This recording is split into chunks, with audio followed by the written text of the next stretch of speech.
ئەسی خوێندن و پەرۆپێشوونی خوێندن لە تاوی جیهاندا یەکێکە لە خاڵ و بنەما گرنگەکان بۆ دەرکەوتنی ئاستی گەشەسەندنی ئەو وڵاتەوە زیادبوونی ئاستی سەقافی و ڕۆشنبیری لە وڵاتەدا دیارە هەرێمی کوردستانیش لەگەڵەوەی لە ئێستادا دەرگایەکی بەڕووی کرانەوە لە تاوی سێکتەر و بوارە جیاوازەکاندا کردوێتەوە ئەم کرانەوەیە دیارە سێکتەری پەروەردەیشی لێ بە دوور نییە ناوبەناو زانکۆ و خوێندنگە و باخشەی ساوایانی ناحکمی بە ستاندار و کواڵیتی جۆرا و جۆر دەکرێنەوە لە هەرێمی کوردستاندا لە نێویشیاندا ئەو خوێندنگایانەی لە قۆناغی بنەڕەتی تاکو دوازدەی ئامادەیی سیستمی جۆرا و جۆر هەم بۆ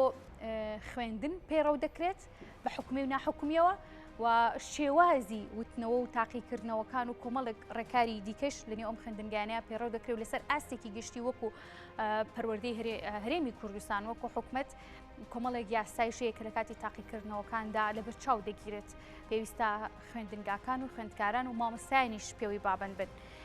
وردەکاری ئەم بابەتانە یاخود ورتر دەچمەنی و بابەتەکان لەگەڵ بەڕێز سامان سیوێلی کە بەڕێزیان وتەبێژی وەزارەتی پەروەردەی حکومەت هەرێمی کوردستان ڕاستەخۆ لە هەولێر هەمویانی ئێمە دەبن گفتوگۆی زیاتر لەگەڵەوەدا دەکەم بەڕێز کاک سامان زۆر سوپاس دەکەم کە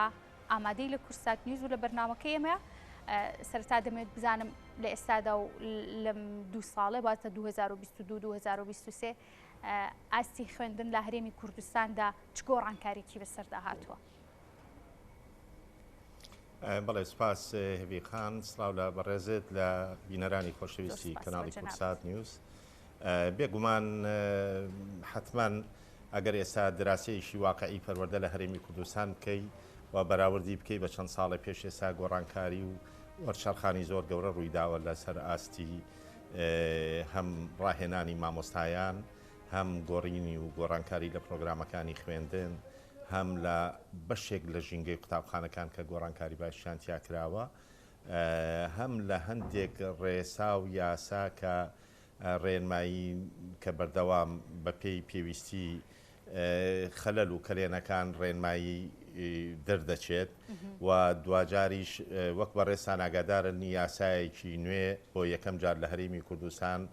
بەو شمولیەتە دەرچوو بە ناوی یاسای پەروەردە و فێرکردن کە 179 مادە لە خۆ دەگرێت تەواوی لایەنە جیاوازەکانی پەروەردە بوار و سێکتەرەکانی پەروەردە لە هەموو لایەنەکانەوە لە خۆ دەگرێت بۆیە ئەمەش وەرچەرخانێکی گەورەی ترە کە ئێستا حالیەن وەزارەتی پەروەردە سەرقاڵی دانانی پەیڕە و نیزامە بۆ ئەو مادە یاسایانەی کە پەیڕەوی پێویستە و دانانی ڕێنماییش بۆ ئەو مادە یاسایانەی کە ڕێنمایی دەوێت بۆیە ئێستا چەندین لیژنە لەسەر ئاستی وەزارەتی پەروەردە پێکێنراوە لەسەر ئاستی پارێزگاکانیش پێکێنراوە بەم زوانە کارەکانیان هەمووی تەواو دەبێت و لە کۆبوونەوەی داهاتووی ئەنجومەنی وەزارەتی پەروەردە کەوا بڕیارە ڕۆژی 11 پێنج ئەو کۆبوونەوەی بکرێ لەویا دەنگیان لەسەر دەدرێ و پەسەند دەکرێن ئەوانەی کە ڕێنمایین پەسەند کرات دەنێرێ بۆ ڕۆژنامەی وەقاعی کوردستان و بڵاو دەکرێتەوە ئەوانشی کە سیستەم و پەیڕەون دەنێرێ بۆ ئەنجومەنی وەزیران بە مەبەستی پەسەندکردنی لە دوای ئەوە ئەتوانین بڵێن گۆڕانکاری زۆر وەرچەرخانی زۆر گەورەی تێدا لەسەر هەموو ئاستەکانە ئەمەی ئێستاش کە هەیە بەڕاستی ئێستا ئێمە سوپاس بۆخوا بەراورد بە ساڵانی ڕابردوو ئەو 1-2 ساڵی کە کۆڕۆنا بۆ ئاستەنگ بۆ دەوام و ڕاگررتنی دەوام و دروستبوونی دڵڕاوشێ لای قوتابی خوێنکار و لای کە سوکاریان و لای بەشێ لە مامۆستا بەڕێزەکانمان ئەمانە ئێستا خۆشبەختانە ئەتوانین بڵین ئەو قەلەقی لە ڕاوچەیە ڕەواوەتەوە و توانراویشە کە بکەوێتە سەر ڕێڕەوی ئاسایی خۆی خوێندن لە هەرێمی کوردستان خۆشبەختانە بۆیە ئەتوانین بڵین ئەو گۆڕانکاریانەی کە ئێستا هەن ئەوانەی کە پێشتر کراون ئەوانشی کە ئێستا هەن ئەوانەیشی بەڕێوەن لە دوای کۆبوونەوەی 11 پێنج ئەتوانین بڵین هەمووی جێی ئومێد و جێ دڵخۆشیە کە ئەتوانین بڵین پەروەردە و خوێندن لە وڵاتی ئێمە پەروەردە و فێرکردن لە وڵاتی ئێمە لە قۆناغێک و دەگوازێتەوە قۆناغیشتر بۆیە هەموو ئومێدێکمانەوەیە کە لە دەستپێکی ساڵی نوێی خوێندنەوە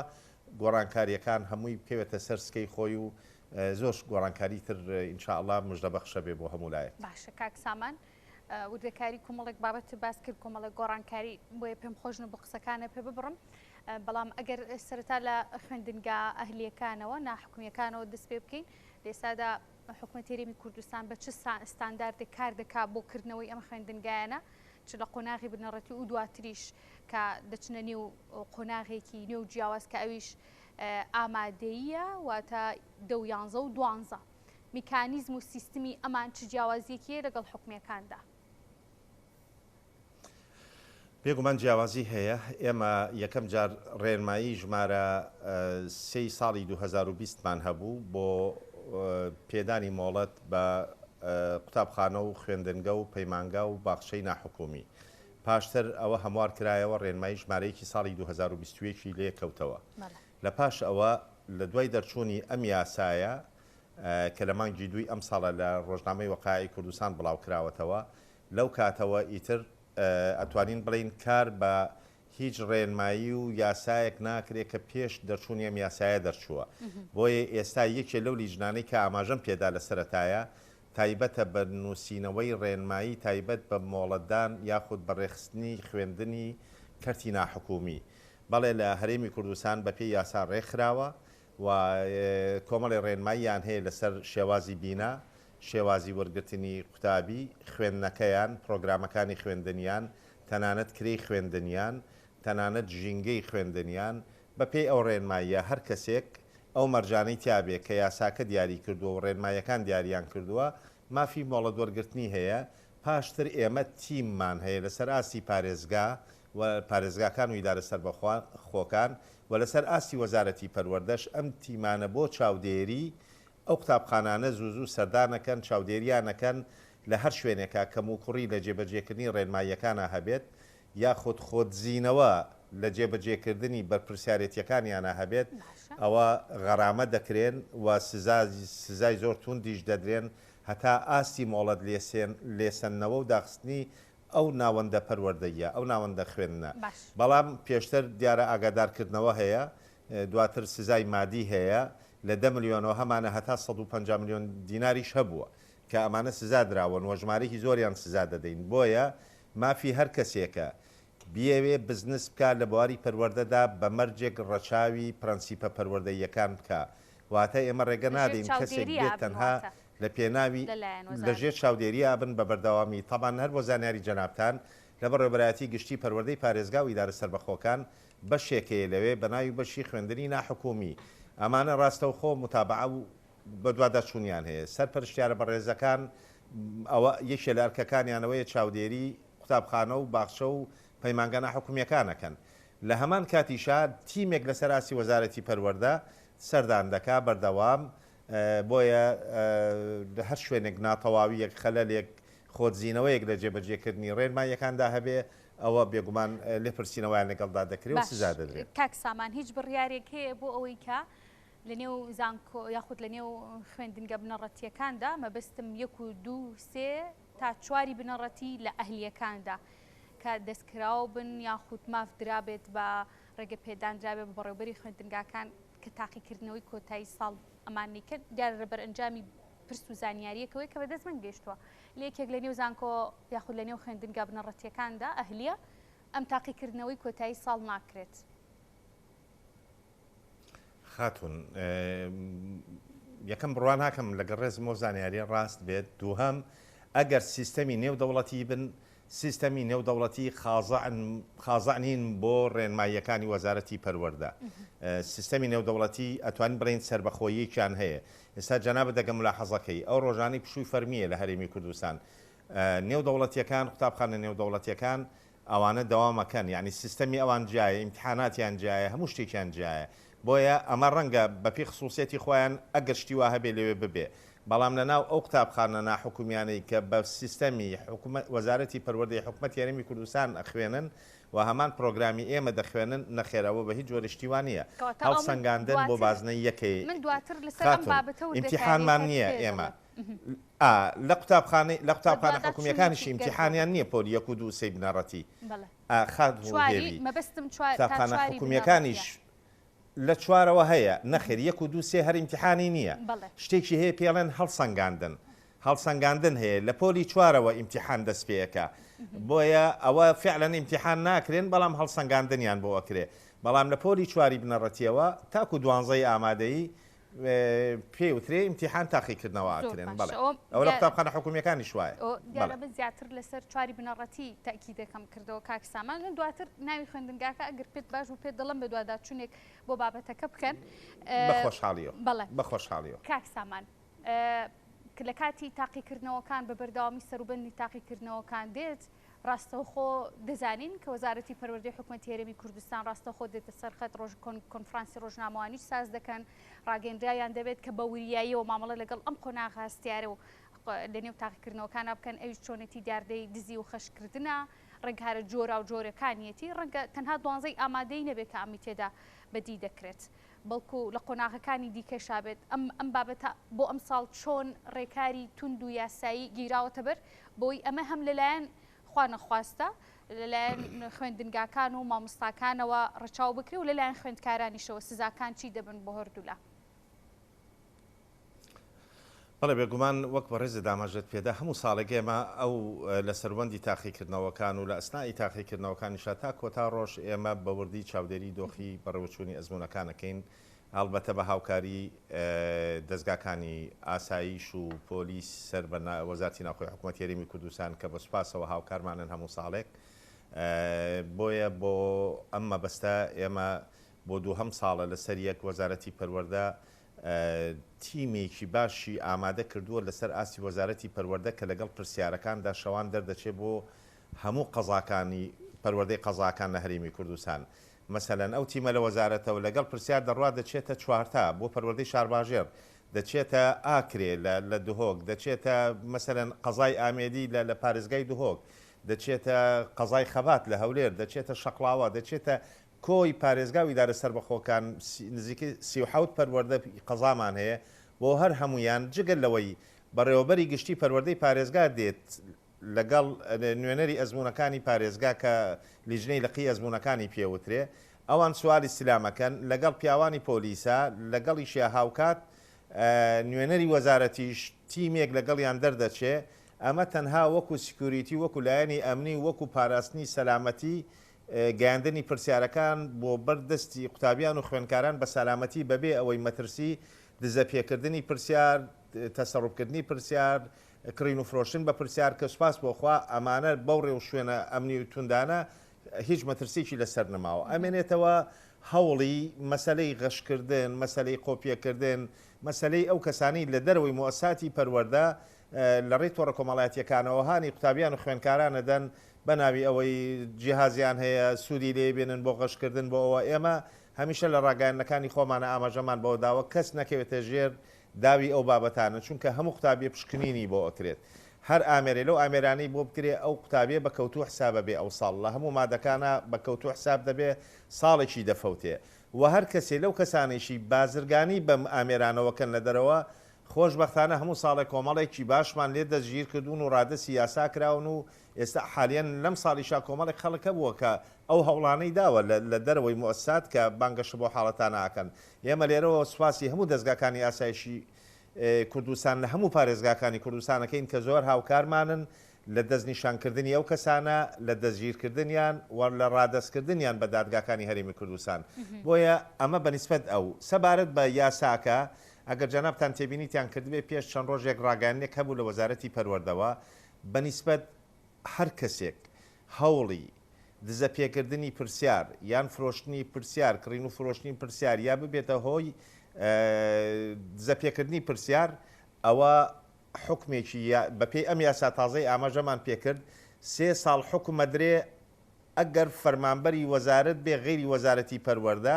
و لە کارەکەشی فەسڵ دەکرێت ئەگەر منتەسیبی وەزارەتی پەروەردە بێ ئەو کەسە حکومەکەی مزعافە دەبێتە 6 ساڵ حکم بۆیە ئەمە ڕادەیەکی زۆر باشە بۆ ئەوەی کە خەڵک خۆشبەختانە ئەوەی تێبینیمان کردووە ئەم ساڵ ئەو هەوڵانە لەلایەن خەڵکی بازرگان و ئەو گەنجانەی ئەوانەی خەڵک فری و دەدەن لەوانش زۆر کەم بۆتەوە ئەوە بە هیمەتی دەستگاکانی ئاساییشە بەڕاستی جگە لەوە دیاردەی غەشکردنی ژووردە وردە چەند ساڵێکە ڕوو لە کەمیە لەبەرەوەی بەڕاستی قوتابی تێگەشت کە ئەمە نە ئەتوانێت کەڵشی لێ ببینێ نە ئەتوانێت پشتی پێبەستێ نە لە دەربازی شێبێ لە کەشفون چونکە هەمویان پشکنینی تاواویان بۆ ئەکرێ و هەموو ڕێگریە گەکرێ لەوەی کە قوتابی نەکەوێتە ئەم هەڵەیەوە بۆیە ئێمە داوامان لە کەسوکاریشیانە لە خودی قوتابی خوێندکارانیشە کە خۆیان بپارێزن لە کاریگەربوون بە بەکارهێنانی بلوتوس مۆبایل نازام جۆرها ئەمانی زۆرجار بانگەشەی بۆ کرێت لە تۆڕە کۆمەڵایەتیەکانە پشت بە خۆیان ببەستن پشت بە توانەکانی خۆیان ببەستن ئەوە داواکاری ئێمە لە قوتابیان و خوێندکارانی خۆشەویست. کاک سامان ئامادەکاری کراوە بۆ تاقیکردنەوەکانی کۆتایی 12 ئامادەی؟ بەڵێ بە تاکید لە مێژیشە ئیشی لەسەرکرێ ئێمە لیژنەی باڵای ئەزمونونەکانمان هەیە لە وەزارەتی پەروەردە کە لیژنەیەکی تایبەتمەندن بە ئامادەکردنی پرسیار و بە تەقسیمی هۆڵەکانی خوێندن و دابشکردنی هۆڵەکان و دانانی چاودێر و ئەوە لە پرۆسەیەکی زۆر چۆنەڵێ زۆری کات دەوێ و ماندووکاریشە بۆ ئەو لیژنەیە بۆیە مەجبورن پێش ئیمتیحانات بە چەند مانگێک دەست بە ڕێکارەکان بکەن ئەوان ئێستا خۆشبەختانە هەموو ئامادەکاریەکان تەواو بووە نزیکەی 170,000 قوتابی خوێندکار ئەمساڵ بەشداری تاقیکردنەوەکانی پۆلی 12 دەکەن ئەوانی کە داخەڵ بوون و دابەشە بن حتمما بەسەر 2000 و چەند تۆڵێکە و چاودێر و سەرپەرشتیار بە ڕێزەکانیش هەمان ئەم ڕێکارە توندانەی ئێستا بوو پۆلی نۆ دەیگرینە بەر مەسەلەن من ئەم شەو خۆم بۆ نمونە من لەگە پرسیارەکانی پۆلی نۆ بۆ بنکەیەکی هەولێردانرابووم لەگەڵ دوو سەرپەرشتیاری بەڕێزە ئێمە پرسیارەکانە بینە ئەو بنکەیە لەوێ تەبەن شەو پێش ئێمە بەڕێوەبەری گشتی پەروەردەی هەولێر لەگەڵ چەند کەسێکی تر لەگەڵ پۆلیسا ئەوان پرسیارەکان لە بەڕێوەبەراتی گشتی ئەزمونونەکان وەردەگرن و دەیبەنە پەروەردەی گشتی ئێمەش لێەوە دەیگوازینەوە بە لیژنەی تر بۆ شوێنێ ئەمە بۆ پۆلی نۆ بۆ پۆلی 12 ڕێکارەکان تونتریژەکرێت بێگومان و بەسپاسەوە وەزارەتی ناوخۆی حکوومەت یاریمی کوردستانیش بە نووسرا و ئاگاداریان کردوینەتەوە کە لەسەر داوای ئێمە بۆ چاودێریکردنی هۆڵەکان و پاراستنی هۆڵەکانی تاقیکردنەوە لە ڕووی ئەمنیەوە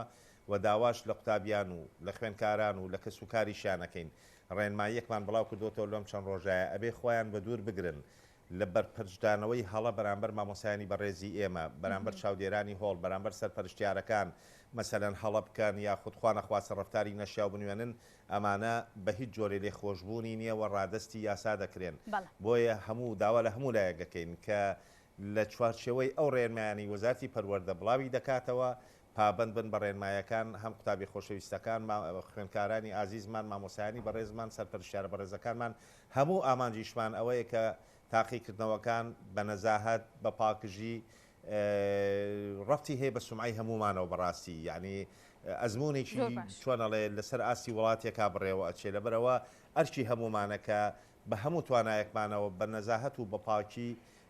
بچێتە سەر تاقیکردنەوەکان و سەرکەوتنی تاقیکردنەوەکان سەرکەوتنێکە بۆ هەموو تاشێشی کوردستان لەبەرەوەی لەسەر ئاسی هەرێمی کوردستان لەسەر ئاسی وڵاتێکا بڕێوە. باشە کاک سامانەما کەمە دوا پرسیار پێمان بە جنابی شکەمێک سەرقاڵی ئامادەکارین بۆ تاقیکردنەوەکانی خوێندکاران و کۆبوونەوەتان هەیە ئەیکەمە دوا پرسیار سەبارەت بەوەی کە هیچ بڕیارێکەیە کە بۆ ساڵی ئایندا سیستمی خوێندن هیچ گۆڕانکاریەکی لە ڕوویوانەکانەوە بەسەردا بێت. ئەوە جێهێڕین بۆ کۆبوونەوەی 11 ئەنجومەنی وەزارەتی پەروەردە لەبەرەوەی وەکو عەرزم کردن لە ڕێی ئەم یاسا تازەیەوە بەڵێ هەندێک لە گۆڕانکاری ئەکرێت زیاتر لە چ قۆناغێکە گۆڕانکاریەکان لە شەرت نییە تایبەت بێ بە قۆناغەکانی خوێندن بەڵام گۆڕانکاری شمولی هەیە وڵا هەندێکی تایبەت بە قۆناغی خوێندنیش بەڵام هەندێکی ڕەنگە علاقی بە شەوانە هەبێ ڕەنگە علاقی بە شێوازی دەوامی قوتابخانەکان هەبێ کە من نامەوێ جارێ ئێستا لێرەوە ئیشارەتی پێ بەمە تاکو و نەبێ بە بڕیار و بڕیاری پێدەرنەچێت لەلایەن ئەنجومەنی وەزارەتی پەروەردەوە بەڵێ هەندێک گۆڕانکاری باش بەڕێوەن کە هەر هەمووی لە بەرژەوەندی پرۆسەی پەروەردە و خوێندن و قوتابیان و خوێندکاران و مامۆسایانی بەڕێزی ئێمەیە فەرمانبەرانی بەڕێزی ئێمەیە ومێد دەکەین هەنگاو بە هەنگاو ساڵانە بتوانین کاری باشتر و ئەوە بکەین بۆیە لە پاش کۆبوونەوە 11 حتمما ئەو سابڕیارەکان ڕدەگەێنرێ و بڵاو دەکرێتەوە هەموو لایەک دەزانن چی دەکرێت بۆ ساڵی ئایندا. بڵێ بەڕێز سامان سیوێلی و تەبێژ وەزارەتی پەروەردەی حکوومەتی هەرێمی کوردستان زۆر سوپاس بۆ ئامادەبوونیت.